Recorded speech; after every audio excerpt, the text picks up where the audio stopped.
বাঞ্ছারামপুরে আরাফাত রহমান কোকোর মৃত্যুবার্ষিকী ও বেগম খালেদা জিয়ার রোগ মুক্তি কামনায় মিলাদ মাহফিল অনুষ্ঠিত।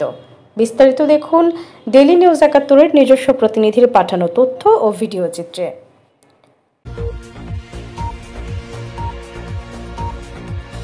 ব্রাহ্মণবাড়িয়া বাঞ্ছারামপুর উপজেলার আরাফাত রহমান কোকো স্মৃতি সংসদের আয়োজনে উজানচর ইউনিয়নের রাধানগর গ্রামে আরাফাত রহমান কোকোর ১০তম মৃত্যুবার্ষিকী ও বেগম খালেদা জিয়ার রোগ মুক্তি কামনায় আলোচনা সভা ও মিলাদ মাহফিল অনুষ্ঠিত হয়েছে।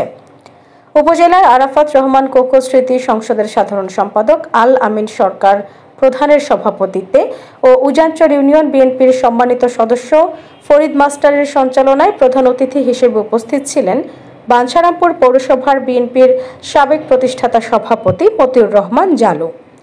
বিশেষ অতিথি হিসেবে উপস্থিত ছিলেন সভাপতি বাঞ্ছারামপুর উপজেলা বিএনপি সৌদি প্রবাসী সালেম মুসা, মাদ্রাসা আকবর আল উলুম আলিম মাদ্রাসা ফরদাবাদ প্রফেসর মোহাম্মদ মুজিবুর রহমান।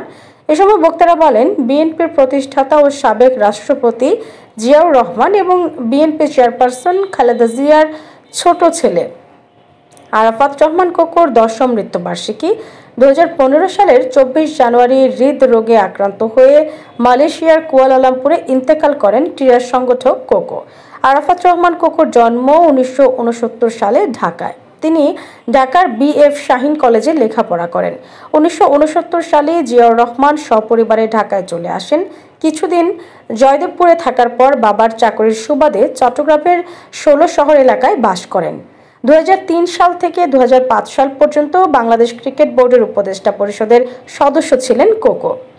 ২০০৭ সালে জরুরি অবস্থা জারির মাধ্যমে সেনা সমর্থিত তত্ত্বাবধায়ক সরকার ক্ষমতায় আসে।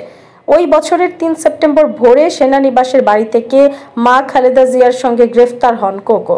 ২০০৮ সালের ১৮ জুলাই চিকিৎসার জন্য সপরিবারে ব্যাংককে যান তিনি। চিকিৎসা শেষে মালয়েশিয়ায় চলে যান এবং সেখানেই সপরিবারে বসবাস করে আসছিলেন মৃত্যুর আগ পর্যন্ত।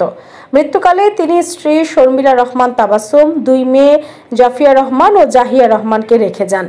আলোচনা শেষে আরাফাত রহমান কোকোর বিদেহী আত্মার মাগফিরাত কামনা, বেগম খালেদা জিয়ার রোগ মুক্তি ও দেশনায়ক তারেক রহমানের সুস্বাস্থ্য কামনা করে মোনাজাত করা হয়।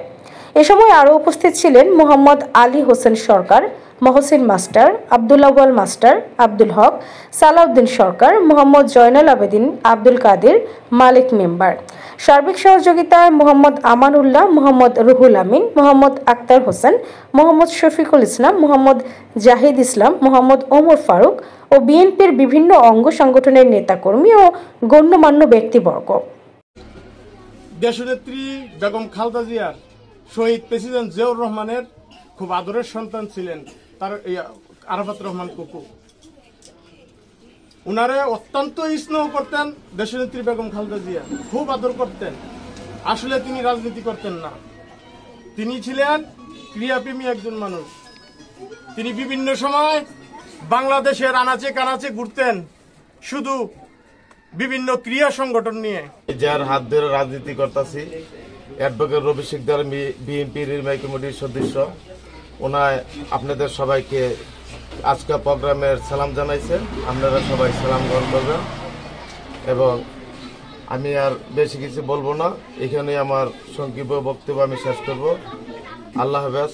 বাংলাদেশ জাতীয়বাদী দল বিএনপি, তারেক রহমানের অহংকার, দেশ নেত্রী বেগম খালেদা জিয়ার দীর্ঘ কামনা করি। গোটা বাঞ্ছারামপুরের যারা বাংলাদেশ জাতীয়তাবাদী দলকে ভালোবাসেন তাদেরকে দোয়া করবেন, আগামী দিনে তারা যারা শক্তিশালী হয়ে বাংলাদেশ জাতীয়তাবাদী দলকে শক্তিশালী জয়যুক্ত হইতে পারে। রফিক একজন ব্রিলিয়ান্ট স্টুডেন্ট ছিল, সে ছাত্র দল করেছিল, ছাত্র দল থেকে সে বাংলাদেশের একজন নির্বাহী সদস্য। নির্বাহী সদস্য খেলে বিষয় না, কিন্তু অনেক খালি মুড়ি মোয়া দিয়া বললে গুড্ডা খাই নিল, কিন্তু এই রবি শিকদার না, রবি শিকদার হলো একজন নয়নমণি। ওনাকে ওনার দোয়া করবেন, আল্লাহ যেন ওনাকে দীর্ঘ করে এবং নমিনেশন যে পাবে আশাবাদী ইনশাল্লাহ আমরা সে নমিনেশন পায়, বাংলাদেশটাকে বাঞ্ছারামপুরকে একটা মানে উন্নয়নশীল উপজেলা হিসাবে গড়ে তুলবে।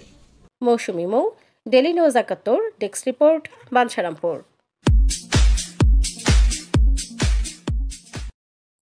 ডেইলি নিউজ ৭১, আমরা সত্য অন্যের পক্ষে, সঙ্গেই থাকুন।